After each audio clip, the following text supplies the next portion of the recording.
아침 묵상에 오신 여러분들을 환영하고 축복합니다. 하나님께 새로운 날을 허락하셨는데요. 새로운 날을 걸맞는 새로운 은혜로 오늘 하루 우리 인생을 지켜주실 믿습니다. 오늘은 가족 구원이라는 제목을 가지고 요한복음 1장 35절부터 42절까지 말씀을 좀 살펴봤으면 좋겠습니다. 우리 41절부터 42절까지 말씀 같이 한번 읽어볼까요? 그가 먼저 자기의 형제 시몬을 찾아 말하되 우리가 메시아를 만났다 하고, 메시아는 번역하면 그리스도라. 데리고 예수께로 오니 예수께서 보시고 이르시되 내가 요한의 아들 시몬이니 장차 게바라 하리라 하시니라. 게바는 번역하면 베드로라. 네. 여기서 그는 안드레예요. 안드레가 먼저 예수님을 만났습니다. 그런 다음에 누구를 초대해요? 형제 시몬, 베드로죠. 베드로를 예수님에게 인도하는 모습들을 보게 됩니다. 그런데 안드레와 베드로는 무슨 관계라고 했어요? 형제 관계라고 그랬어요.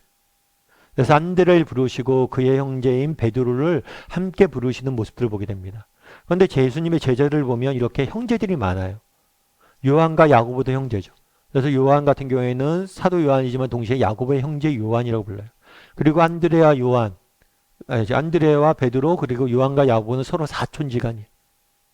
그래서 형제들을 부르는 모습들을 보게 됩니다. 이건 단순히 베드로 안드레만의 문제는 아니에요. 구약 성경에 보면 정말 우리가 믿음의 조상이라고 하는 아브라함이 있죠. 아브라함 하나님께서 부르실 때 아브라함아 내가 지시한 땅으로 가라. 그런데 아브라함 부르실 때 누굴 부르셨어요? 그 아버지 데라와 아내 사라와 조카 롯 이렇게 함께 온 가족을 부르는 모습들을 보게 돼요. 그래서 여러분 신앙이란 건 지극히 개인적인 거예요. 내가 믿음의 집안의 출신이다. 내가 뭐 3대째 믿음의 집안의 출신이다. 내가 선교사 로부터 처음 예수님을 믿었던 집안의 출신이다. 근데 우리 집안이 선교사 집안 출신이다. 그런다고 해서 우리가 뭐 하는 거예요? 예수님 믿게 되는 게 아니에요. 정말 개인적인 거예요, 신앙은. 그럼에도 불구하고 하나님께서 우리를 부르실 때는 어떻게 부르시는 모습을 보게 돼요? 나만 부르시는 게 아니라 뭐예요? 우리 가족을 함께 부르시는 모습들을 굉장히 성경은 자주 보게 됩니다. 그래서 예를 들면 그런 거죠. 여러분 나무가 하나 있다고 생각해 보세요. 나무를 옮겨 심을 때 여러분 어떻게 옮겨 심습니까? 그냥 나무를 이렇게 쭉 뽑아서 이렇게 심지 않아요. 그 뿌리가 있는 흙을 같이 함께 떠서 옮겨 심는 모습도 마찬가지예요. 정말 우리가 하나님 우리를 부르실 때 우리 함께 있는 사람들을 함께 부르시는 모습들을 우리는 많이 보게 되는 것. 그래서 여러분들 정말 우리가 소망을 가져야 돼요. 하나님께서 나를 부르셨다. 그러면 뭐예요? 너와 내 집이 구원을 얻을 것이다. 우리 가정을 향한 하나님의 부르심이 있다. 이 사실을 믿고 여러분들이 정말 소망을 잃지 않았으면 좋겠어요. 그래서 우리 중에 정말 우리 가족들 중에서 믿지 않는 사람들이 있을 수 있잖아요. 그랬을 때 하나님께서 그래 나를 부르실 때는 우리 가족을 함께 부르셨어. 이 사실을 믿고 여러분 끝까지 믿음을 잃지 않았으면 좋겠어요. 물론 이것이 쉬운 일은 아니죠. 사실 예수님도 그랬잖아요. 예수님도 예수님의 형제들이 예수님 믿었나요? 예수님이 부활하시기 전까지는 안 믿었어요. 오히려 미쳤다고 그랬어요. 그런데 나중에 뭐예요? 예수님을 믿게 되잖아요. 여러분 조지 밀러라고 아시죠? 조지 밀러가 굉장히 영국에서 고아원을 하면서 많은 아이들을 먹이고 살렸던 고아의 아버지라고 불렸던 분이세요. 근데 이 조지 밀러 목사님이 이렇게 고아의 아버지라고 불리며 선한 사업들을 많이 한 것도 유명하지만 기도응답을 많이 받은 것들로 유명해요. 그래서 조지 밀러의 책을 보면 기도응답을 2만 번 받았다, 5만 번 받았다, 이런 얘기들이 많아요. 그런데 재밌는 게 뭐냐면 그렇게 기도응답을 많이 받을 수밖에 없어요.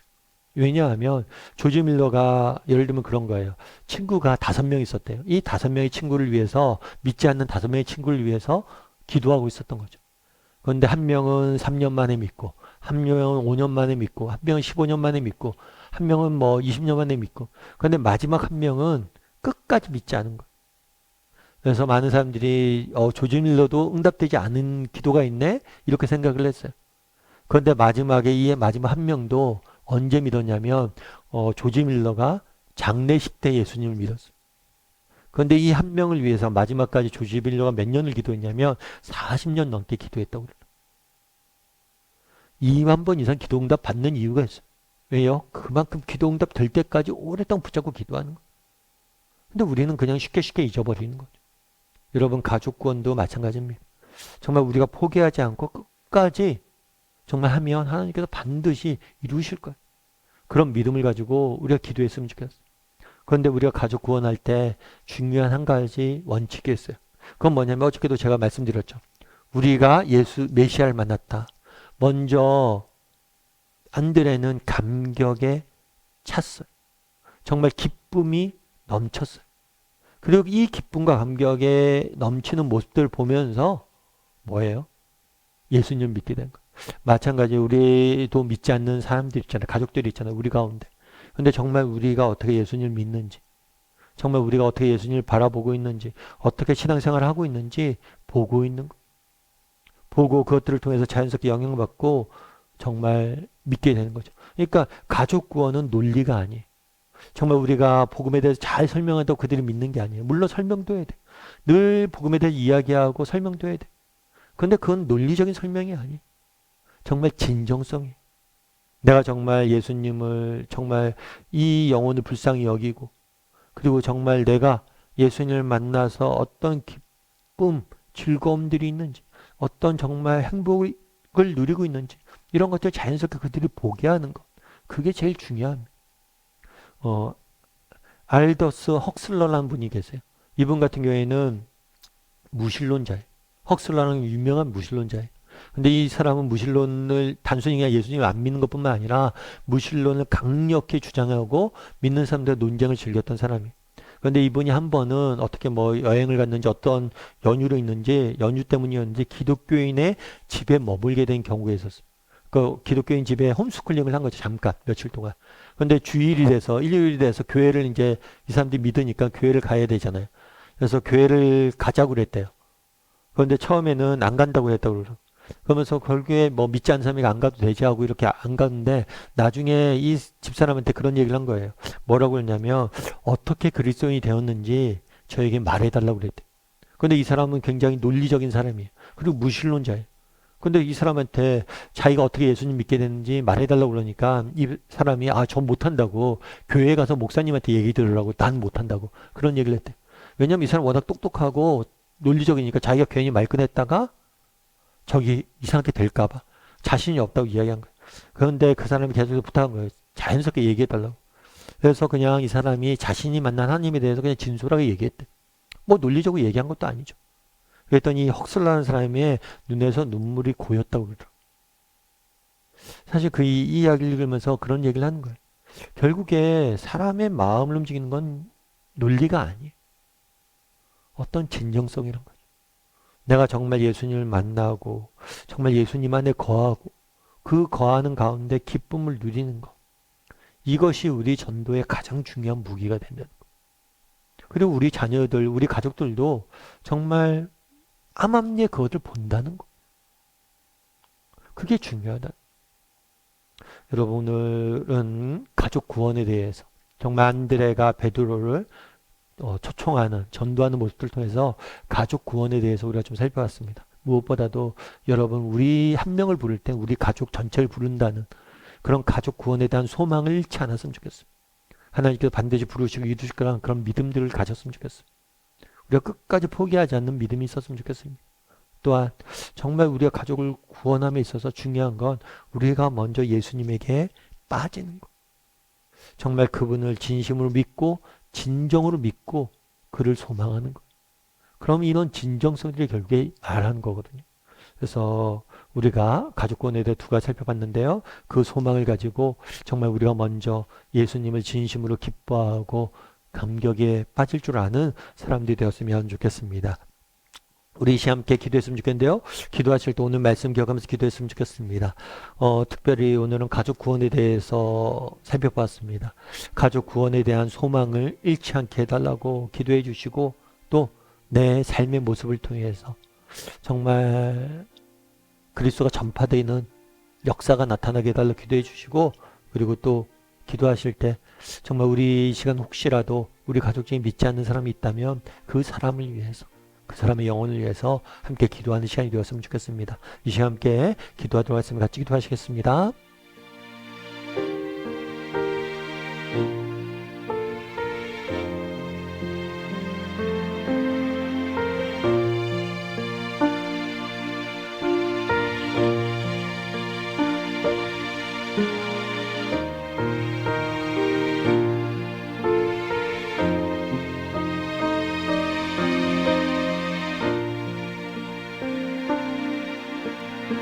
사랑의 하나님, 그날에 정말 안드레를 부르실 때 그의 형제 베드로를 함께 부르시는 모습들을 보게 됩니다.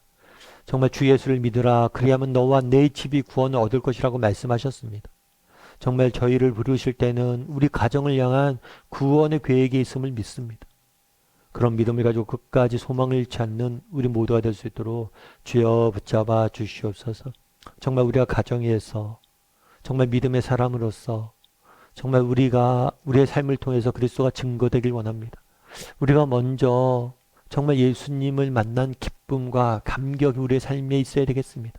내가 진정으로 진심으로 먼저 예수님을 믿어야 되겠습니다. 그런 믿음의 모습이 자연스럽게 복음을 증거하는 놀라운 역사가 있을 수 있도록 하나님 붙잡아 주시옵소서. 우리 가족 중에서 예수님을 아직 믿지 않는 사람들이 있습니다.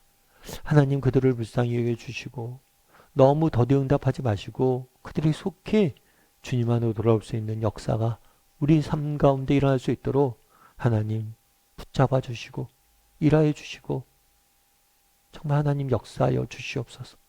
하나님께서 오늘도 우리 함께 주 믿사오며 모든 말씀 예수님의 이름으로 기도드립니다. 아멘.